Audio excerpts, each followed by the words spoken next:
બોલો ખેડૂત મિત્ર. હેલો, નમસ્કાર સાહેબ. ગરીબો માટે તો પેલા પ્રાયોરિટી છે ભાઈ મારી. હું કેતો જોઉં છું, આજે જ એક એક્ટર કમ પ્રોડ્યુસર નો ફોન હતો, હા હા મળવા માટે મેં ના પાડી દીધી. મેં કીધું ભાઈ તારે તો ઘણા પૈસા છે, સગવડતા સાથે મળી લેશે. સાચી વાત જ કરું છું, હું ધર્મ સુગંધી ક્યારે ખોટું બોલતો જ નથી. હજી આ 2 કલાક પહેલાની જ વાત છે. ના એટલે એટલે સાહેબ તમને તકલીફ હોય તો તમને ગમે ત્યારે મેસેજ નો જવાબ હું આપીશ. બોલો શું મુશ્કેલી છે એ કયો. એટલે સાહેબ અમે જે બોલો, લેન્ડ બોલો. જમીનની ફરિયાદ કરેલી હતી કે તમે ફરિયાદ કરી હતી? હા, એટલે શું 2-3 વિષય મહિના હતો? સુધી શું વિષય હતો? વિષય એવું છે કે સાહેબ આપણા જે સર્વે નંબર છે જે આપણા મારા દાદાનો, હમ એમના નામે કૂવો છે, હમ પણ એમાં બીજા વ્યક્તિનો ભોગવટો છે, કુટુંબી લામાંગા. એનો ભાગ છે ને કુવામાં કે ભાગ નથી? કુવામાં એનો ભાગ છે કે નથી?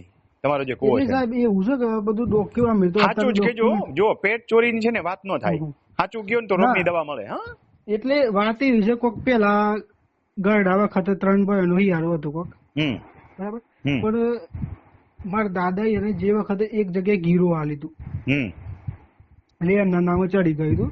હમ એટલે એ વ્યક્તિએ એમના જોડે ત્રીજો ભાગ કરાવી દીધો દસ્તાવેજ. બરોબર છે.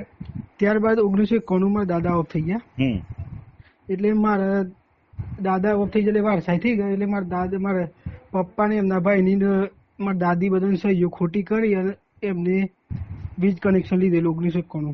સામે વાળા એ બીજા સામે વાળા ઈ એ કુવા વખત ઉપર. ઉતારામાં દાદાના જે બસ હવે ઉભા નેના રહી ભાઈ. જાઓ, મને ઘણું સમજાઈ ગયું. મને બહુ જાજી વાર્તાની જરૂર નથી પડતી. પિક્ચર થોડીક હાઇલાઇટ જોઉં ને લાખો પિક્ચર આવી જાય.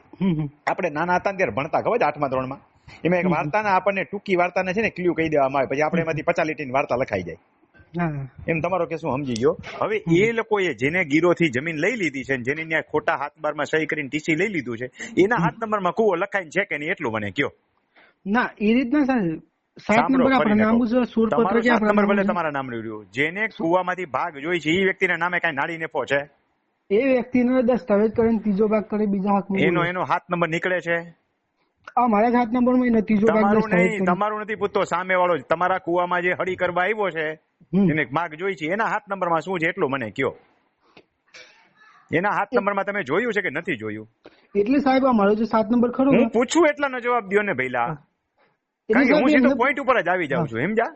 બાજુમાં જે બીજી જગ્યા છે જે બાજુનો બીજો સર્વે તમે નંબર. અહીંયા નહીં, કોર્ટમાં મને વકીલ પૂછતો હોય તો એને અટકાવી દો. હું પૂછું એનો જવાબ દે.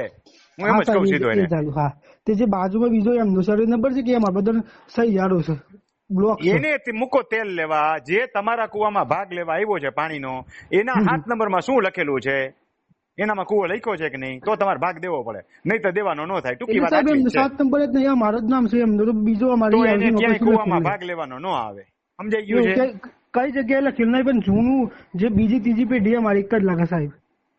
પેટી ભલે ને એક લાગે, એના હાથ નંબરમાં કૂવામાં ભાગ ન લખ્યો હોય, તમારા હાથ નંબરમાં કૂવો આવેલો, તેને તમારા કૂવામાં આવવાનું ન રહે. પતી ગયું. હા સાહેબ, બસ તમારો જવાબ મળી ગયો. હવે ખોટી લાંબી વાત ન કરો. હું જવાબ આપીને ફોન કાપી નાખું છું. તમને તમારો જવાબ સમજાઈ ગયો ને? કાલે પંચનામું કરો સાહેબ. આ તો ભલે ને રોજ કામ કરી ગયા, રોજ નકલ કઢાવી લેજો ને, તમને નકલ મળે. એટલે કરવા દીધી નહીં પેલા વ્યક્તિઓએ. બસ તો કામ પૂરું થઈ ગયું. ન કરવા દીધી તો જે પ્રક્રિયા થાય ને એ પ્રક્રિયાની નકલ તમે માગવાના અધિકારી છો. તમે અધિકારી પાસે જઈને કહી શકો કે આ પ્રક્રિયા થઈ, મને નકલ આપો, મારે આગળ રજૂઆત કરવી છે, તમને કોપી આપે.